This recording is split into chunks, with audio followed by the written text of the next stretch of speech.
Bueno, buenas tardes, buenas noches, buen día a todos los que nos vayan a escuchar esta entrevista con Fabián de Ecuador. Y ya es un invitado habitual nuestro, de nuestra página, y, y queremos continuar con algunas de las charlas que hemos mantenido con Fabián sobre el proceso electoral, la campaña electoral que estamos teniendo. Estaría bien que nos recuerdes brevemente cómo fue el resultado de la campaña, o sea, de la primera vuelta de las elecciones que tuvimos en agosto, que creo que el 20 de agosto, y como para situarnos, ¿no?, en cuál está siendo la relación de fuerzas electoralmente hablando en esta campaña electoral. Cuéntanos un poco. Claro, bueno, estas elecciones anticipadas en Ecuador se dan debido a una figura que tenemos en la Constitución que se denomina la muerte cruzada, en donde el presidente, al considerar que la Asamblea Nacional no le permite gobernar o no le está aprobando su plan de trabajo de gobierno, puede declarar la muerte cruzada, son destituidos todos los asambleístas y queda el presidente, pero también se ve obligado a convocar anticipadamente elecciones. Eso pasó en Ecuador. No tenemos en este momento asamblea, o sea, no tenemos quien haga las leyes. El gobierno puede hoy gobernar mediante decretos ley, que primero tienen que ser analizados por la Corte Constitucional, que es el máximo organismo en el ámbito sobre defensa de la Constitución, y puede enviar decretos de carácter económico urgentes. No puede enviar ningún otro tipo de decreto para que pase a ser ley. Esas leyes, de hecho, al ser aprobadas también por la Corte Constitucional, cuando la Asamblea nuevamente se reúna, porque ya fueron electos los asambleístas, pueden derogar nuevamente esas leyes. La Asamblea puede derogar esas leyes. Sí que estamos en un momento de transición, en un momento en donde no sabemos qué puede pasar. Se dieron las elecciones, había pues casi 8 candidatos, todos de derecha, excepto Luisa González, que era la candidata de lo que se denomina aquí comúnmente como el correísmo, que es la candidata de la Revolución Ciudadana. Ella terminó primera esas elecciones con el 33% de apoyo, y en segundo lugar, así como que de una manera sorpresiva, terminó Daniel Noboa, que es hijo de un empresario ecuatoriano que son exportadores de banano, y que se demostró que inclusive en sus haciendas tenían a niños trabajando, ¿no? Sin seguridad social, sin nada, o sea, una especie de esclavitud moderna en el Ecuador. Entonces hoy estamos abocados a una segunda vuelta electoral, porque para ganar en una sola vuelta electoral se necesitaba obtener por lo menos el 40% de votos y con una diferencia de 10 puntos sobre el segundo lugar. Y eso no ocurrió. Creemos nosotros que podía haber ocurrido, eso podía haber ocurrido, eh, más sin embargo en Ecuador ocurrió un hecho terrible, digamos, para el Ecuador, ¿no? Fue asesinado Fernando Villavicencio, uno de los candidatos presidenciales, uno de los principales opositores y calumniadores que tenía la Revolución Ciudadana. O sea, era un calumniador de oficio, Fernando Villavicencio. Y claro, era uno de los que defendió siempre al gobierno. Pero en el momento que fue asesinado, la Revolución Ciudadana llegó inclusive a ponerse en segundo lugar en las elecciones. Porque obviamente toda la prensa, todo el mundo dirigió la información un poco para que la gente crea que fue la Revolución Ciudadana la que mandó a eliminar a Villavicencio. Luego se recuperó la Revolución Ciudadana y terminó en primer lugar con el 33% de los votos y no pudo ganar en una sola vuelta. Eso le pone en una situación un poco difícil, ¿no? Hoy las encuestas marcan una diferencia de alrededor de 8 puntos entre Noboa, que estaría primero, y Luisa González, que estaría segunda. Se, ventajosamente digo, Noboa al inicio, cuando pasaron a segunda vuelta, inmediatamente pasó a tener un respaldo de alrededor del 60-65%. O sea, era abrumador el apoyo que tuvo. Más sin embargo, ha ido bajando. Mm. Y lo interesante de esto es que es una tendencia constante el bajar. No baja mucho, pero es constante. Tanto que hoy, este momento, estamos hablando de 8 puntos de diferencia, ¿no? Que en la técnica hablaríamos de una diferencia mucho menor, ¿no? Porque si sube alguien 4 puntos, podríamos entender que el otro bajó 4 y prácticamente estarían empates, ¿no es cierto? Y además de eso, hay que considerar que estamos a 2 días del debate y que tal vez el debate presidencial marque el rumbo de las elecciones, el rumbo definitivo de las elecciones. Ese debate va a marcar mucho. Y más ahora que es 1-1, ¿no? El anterior debate eran todos los candidatos, ahora es 1-1. Y se ha demostrado la poca capacidad que tiene Noboa. Si pudo sortear el otro debate, es por el hecho que nadie le tomaba en cuenta realmente a él. Los ataques eran entre los presuntos ganadores. Así que por ese lado me parece a mí que es importante analizar la situación. O sea, así que la segunda vuelta dependerá mucho del debate de este domingo. Sí, me llamó la atención alguna entrevista, algunas declaraciones de Leónidas Siza, dirigente del movimiento indigenista. ¿Cuál va a ser la postura de este movimiento y de su dirección cara a estas elecciones? A ver, Leonidas Issa es un factor importante y decisivo en las elecciones en el Ecuador, eh, porque él dirige a la organización más grande del movimiento indígena en el país, que es la CONAIE, ¿ya? Según el último censo nacional, los datos que salieron, hay un 7% de ecuatorianos que se autodenomina como indígenas. Entonces, ese 7% puede marcar muchísimo la diferencia en la papeleta electoral. Ahora, ¿qué pasa con Leonidas Issa? Leonidas Issa, desde mi punto de vista, es un candidato potencial en el Ecuador, pero además tiene una posición muy clara de izquierda, de izquierda. De hecho, él inclusive se declara como mariateguista. Claro. Entonces, la derecha lo ataca miserablemente, ¿no? Y lo señalan como correísta. Y en el otro lado tenemos al correísmo, que también ve en Leonidas Issa un peligro. Así que el correísmo no ha tratado de acercarse a Leonidas Issa, a pesar de que Leonidas Issa ha hecho público indicando que quien asuma los 10 puntos fundamentales que plantea la CONAIE eh, tendrá su apoyo. Y la Revolución Ciudadana se ha limitado solamente a decir, sí, coincidimos en nuestro plan de gobierno, tienen coincidencias, porque hay que entender también que el movimiento indígena en la época de Correa no es que fue un aliado, fueron perseguidos también, ¿no? Fueron perseguidos por el gobierno de Correa. O sea, el gobierno de Correa fue un gobierno progresista. Yo creo que lo mejor que hizo, que hizo Correa fue su internacionalismo.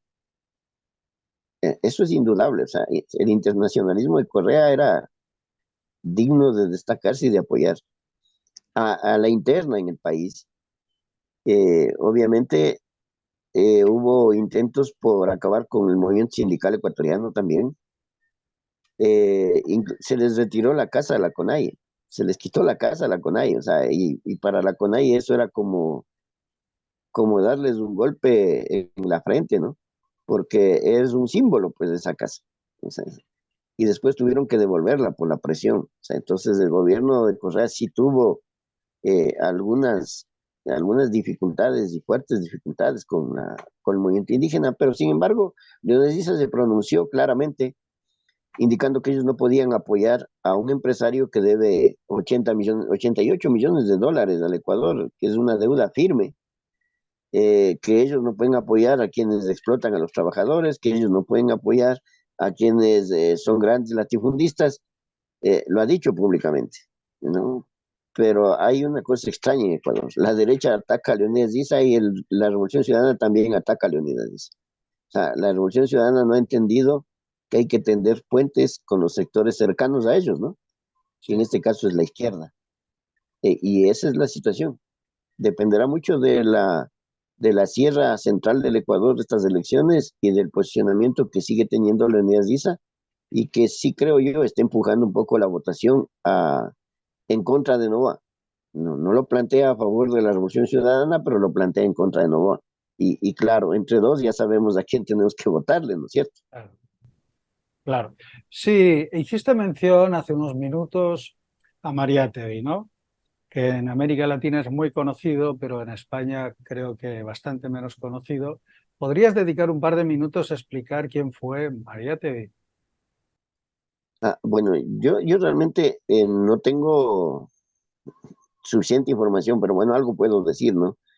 Mariátegui, un militante comunista peruano, que planteaba los procesos de transformación a través de fortalecer justamente este sentimiento indoamericano, ¿no es cierto?, de los sectores explotados y que siempre fueron realmente olvidados. Y esos procesos en Ecuador no ha tenido, Mariátegui no ha tenido mayor influencia en Ecuador. Mariátegui no ha tenido mayor influencia. De hecho, es una especie de novedad que Leonidas Issa se declare mariateguista, Mira, ¿sí? Pero desde el punto de vista de lo que yo conozco, de hecho, yo estuve también por el Perú con compañeros que tienen esa fortaleza de ser mariateguistas. Bueno, Mariátegui dedicó toda su vida política al fortalecimiento del Partido Comunista Peruano por su militancia comunista. Ahora en el Perú también hay como tres partidos comunistas. Ese es el problema que tenemos, ¿no? El problema que tenemos de izquierda es que eh, las pequeñas diferencias las convertimos en grandes divisiones. sí, lamentablemente. Sí, la izquierda va a tener que sacar lecciones de todo esto y Sí, apuntar hacia procesos de unidad, ¿no? Primero en la acción y después en la organización. urgentes y necesarios. Son procesos Sí, urgentes y necesarios porque nos dividen cosas tan sencillas, pero que nosotros mismos las hemos convertido en insalvables, ¿no? sí, Y no sí, aprendemos, por ejemplo, de la derecha. La derecha, cuando necesita unirse, no hace ni siquiera un esfuerzo, se une y punto. sí, sí. Sí, tiene divisiones tácticas, a ver quién va a ser el candidato, Ajá, pero una vez que resuelven eso, van juntos, se pliegan y tienen claro que son intereses económicos claro. fundamentalmente, ¿no? Lo que tienen que pelear. En ese sentido, te quería preguntar, ¿cómo está siendo el ambiente en esta campaña electoral entre los sectores de la clase trabajadora, la juventud, en apoyo sobre todo al correísmo, ¿no? ¿Cómo estás viendo la asistencia a los mítines, a los actos electorales? Ya. A ver, tenemos que verle desde hace años. O sea, no podemos verlo hoy. ¿Y por qué digo tenemos que verle desde hace muchos años? Porque el gobierno de Correa marcó un cambio, no sé si de época en el país, ¿no? En muchas cosas, buenas y malas, obviamente. Eh, Correa vino y dignificó, por ejemplo, el trabajo en el hogar. Eh, Determinó que las empleadas domésticas, en otros lados les llaman mucamas también, ¿no? Aquí Sí, son las personas que prestan servicios en los hogares. eh, Se hizo ley que ellas también deben ganar el sueldo básico mínimo. Pues estamos hablando que ganan $450 cuando antes les pagaban 80 por el mes. Y una especie de esclavitud, porque eran lo que aquí denominábamos puertas adentro, o sea, vivían en la casa donde servían. sí, Entonces, esas cosas son positivas del gobierno de Correa. Más sin embargo, Correa también tuvo confrontación con sectores de trabajadores y con el movimiento indígena, como te decía. Y los trabajadores en el Ecuador pasó dos cosas. Una que Correa vino, intentó crear, de hecho creó una organización que le llaman eh, la CUT, la Central Única de Trabajadores, pero la creó no como una organización de clases, sino para que esté a su servicio, ¿no? Y las otras centrales sindicales que tenían sus fuentes de organización en la Iglesia Católica, en algunas otras organizaciones internacionales, definitivamente perdieron el rumbo y se derechizaron, al menos las dirigencias. Hoy tenemos a la misma CUT que creó Correa, eh, apenas fue Correa, se embarcaron con Moreno. Ah, Y apenas se fue Moreno, se embarcaron con Lazo, ¿no? Y hoy, inclusive dirigentes de esa central son parte del gobierno de Lazo. Y las centrales sindicales fueron cooptadas por la derecha. O sea, se sembró el anticorreísmo y ese anticorreísmo les llevó a ellos a la derecha. las Nosotros centrales sindicales, creemos perdona, las las centrales centrales sindicales, sindicales al menos las dirigencias. en general, hablas en general de las otras. En general, en general las centrales sindicales, ¿no? De Sí, hecho, hoy ha surgido un par de centrales sindicales con cierto carácter de clase, pero que son nuevas, porque absolutamente todas las centrales, inclusive había una que se denomina la Confederación de Trabajadores del Ecuador, la histórica central de trabajadores que estuvo vinculada al Partido Comunista toda su vida. Esa central sindical, por un error del Partido Comunista, hay que decirlo, fue puesta en manos de un sujeto que trabajaba para el Banco Mundial y que decía que era militante del Partido Comunista. Y él definitivamente se entregó al gobierno de Moreno y hoy al gobierno de Lazo. Así que la central sindical está prácticamente desaparecida. Entonces, las centrales sindicales inmovilizadas, el sector sindical, del sector público al menos, porque en el sector privado casi no hay sindicalismo, golpeado gracias a algunas acciones de Correa, como digo, que intentó acabar con el movimiento sindical. Entonces, la participación de los trabajadores es mínima en el tema electoral. Individualmente tenemos participación, individualmente. Algunos creemos que no tenemos otra alternativa que apoyar a Luisa González, ¿no? El sector claro. progresista al menos, a pesar de que ella viene de sectores pro vida, o sea, complicada la situación. Y en cuanto a la juventud, tenemos una juventud totalmente inmovilizada, alejada de los principios de lucha, definitivamente, la que existe la Federación de Estudiantes Universitarios del Ecuador, asimismo Correa la dividió y formó otra FEUE, otra federación, que es una especie de club de jóvenes, ya no es una organización de lucha, y la otra FEUE, porque se hicieron dos, está en manos de una organización de un partido que se autodenominaba como maoísta y que llamó a votar por Lazo. Entonces, esas organizaciones estudiantiles tenemos a nivel nacional y de trabajadores. Así que el único que en realidad tiene una posición clara es el movimiento indígena, con Leonidas Diza. Pero también la CONAIE tiene un fuerte problema porque su brazo político, Pachacuti, está en manos de la derecha. Y hay una lucha por captar la dirección de Pachacuti. Y eso podría marcar las elecciones del 2024, porque estamos hablando que el próximo, o sea, nosotros salimos de estas elecciones y entramos en campaña electoral para las nuevas elecciones. Así, ¿eh? Porque el gobierno que se elige hoy se elige para un año y medio. Solamente tiene que completar el periodo de Lazo. No es que va a ser electo para 4 años. Va a ser electo solamente para que termine el periodo de Guillermo Lazo y lo mismo la Asamblea. Así que somos un país que vivimos constantemente en elecciones. ¿Y piensas, Fabián, que en esas elecciones del 2024 podría llegar a participar Correa, por un lado, y por otro lado, es evidente que, bueno, ha sido víctima de una maniobra judicial, ¿no? Correa, pero está teniendo una actividad sistemática el Poder Judicial como en otros países, por ejemplo, Argentina, o como tuvo en Brasil con Lula, ¿no? Está actuando de una manera sistemática como un poder ya del Estado burgués contra cualquier dirigente que les moleste, que quieran quitar del medio. Sí, sí, sí, efectivamente. No, aquí en Ecuador es más grave la situación. Inclusive el Poder Judicial actúa electoralmente. O sea, necesitamos algún problema electoral en elecciones y ellos se encargan de iniciar investigaciones y llamadas a juicios. Te comento que a Jorge Glass le están llamando nuevamente a juicio. O sea, un poco como que Jorge Glass es el chivo expiatorio de sus necesidades, ¿no? O Sí. sea, pasa algo y tienen que meterle preso a Jorge Glass, ¿no? Y yo, por ejemplo, ahí pienso que ha habido inclusive cierta falta de lealtad de la Revolución Ciudadana con Jorge Glass, porque él pagó con cárcel.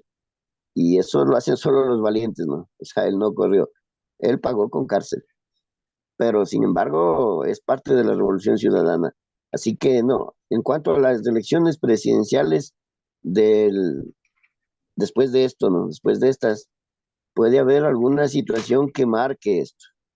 En caso de no ganar la Revolución Ciudadana estas elecciones, estaría llegando un momento en que la Revolución Ciudadana estaría bloqueada en su tope, en su techo máximo electoral.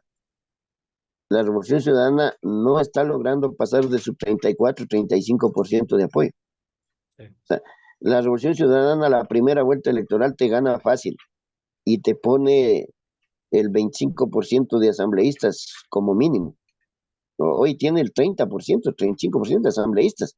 Es una barbaridad lo que pone como asambleístas, pero no logra ganar las elecciones porque se unen todos contra él, contra la Revolución Ciudadana. ¿Ya? Sí. Ahora, ¿qué podría pasar? Podría pasar en las próximas elecciones que Pachacuti realmente sea reconocida la dirigencia que puso Leonidas Diz. En ese momento, si Pachacutic termina siendo reconocida su dirigencia porque hay un conflicto legal en el Tribunal Contencioso Electoral, que es aquí en Ecuador, respecto para reconocer la directiva de esas organizaciones, ¿qué pasaría? Leonidas Diz podría ser candidato a presidente. Y yo particularmente veo como una cuestión muy viable la candidatura de Diz. La de Correa la veo imposible. ¿Por qué la veo imposible? Porque Correa tiene una sentencia por peculado. Claro, sabemos en qué términos, o sea, ni siquiera hay que analizarlo. Yo creo que eso fue lo peor que pudieron haber hecho, ¿no? Fue sentenciado por haber hecho un préstamo de $6,000, él ganaba $6,000, ¿no? Haberlo pagado, ¿ya? Pero necesitaban algo.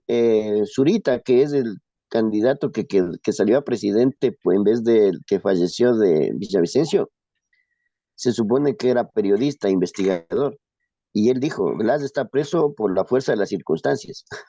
O sea, no tienen ningún desparpajo en decirlo, ¿no? O Sí, sea, teníamos que meterle preso, dijeron. sí, sí. Y con Correa pasa algo parecido, ¿no? Entonces, mientras Correa no logre que su sentencia sea reveída, o sea, que sea dejada sin validez, no podrá ser candidato a nada. Y con la Corte de Justicia que tenemos, eso es imposible. Eso es imposible. Así Bueno, que yo no le veo a Correa como candidato a presidente en pocos años. No, no. Al menos para el 2024, 2025, no. No le da los tiempos, porque tendría que él ganar un juicio tal vez en cortes internacionales. Solo ahí podría vencer. Y de hecho va a ganar si es que llega a las cortes internacionales. Lo que pasa es que ellos tampoco han puesto sus acciones en cortes internacionales porque les queda todavía un recurso en el Ecuador que se llama recurso de revisión, ajá. pero esa revisión la hace la Corte Nacional. Y en estos días salieron unos audios del presidente de la Corte Nacional de Justicia, que fue uno de los que sentenció a Correa, en donde prácticamente reconoce que fue una barbaridad lo que se hizo con Correa, ¿no? Pero eso no se ha Oye, sí, difundido mucho porque la prensa lo oculta. sí. Saldrá después de las elecciones. Tal cual, tal cual. Es increíble el papel de la justicia, pero bueno. Sí, Bueno, sabemos que andas corto de tiempo hoy. Tenemos elecciones en 15 días prácticamente ahí en Ecuador. Así que lo que vamos a hacer, si quieres, es, puedes cerrar la entrevista con la idea o con el planteamiento que te parezca más interesante, o un saludo simplemente a los lectores de, de la página web. Y entonces quedamos para justo después de las elecciones y hacemos un balance electoral. ¿Te parece, Fabián? claro, con gusto, ¿no? Además de agradecerles a ustedes y por tenerme ahí, tomándome en cuenta casi siempre, eso para uno es grato, saber que puede dar al menos una opinión, no sé si buena o mala, pero es opinión nada más. Sí. Decirles que en estas elecciones en Ecuador se juega mucho, se juega mucho. Tomen en cuenta que Ecuador está junto a Colombia, somos frontera con Colombia y muchos no se dan cuenta de eso, ¿no? ¿Qué pasa donde en Ecuador llega un gobierno progresista o de izquierda, con Petro al lado? O Claro, sea, el asunto cambia, tal cual. cambia dramáticamente para el imperio, ¿no? Es la pérdida de poder y con eso se quedarían ya solo con el Perú. sí, Entonces el asunto sí es de entender desde una lucha antiimperialista también. No son solamente unas elecciones en Ecuador.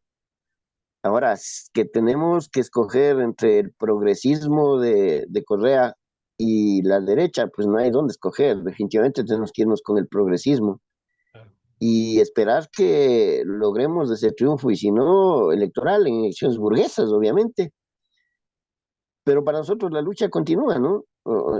Inclusive en el caso de que gane Luisa González, tendremos que seguir luchando por nuestras reivindicaciones, porque no es que es la solución para todo lo que ocurre en el Ecuador. Tenemos dificultades con la dolarización. Te comento así como que rapidito. En Ecuador se estableció un impuesto a la salida de divisas en el gobierno de Correa, porque efectivamente eso permitía mantener la dolarización, ¿no?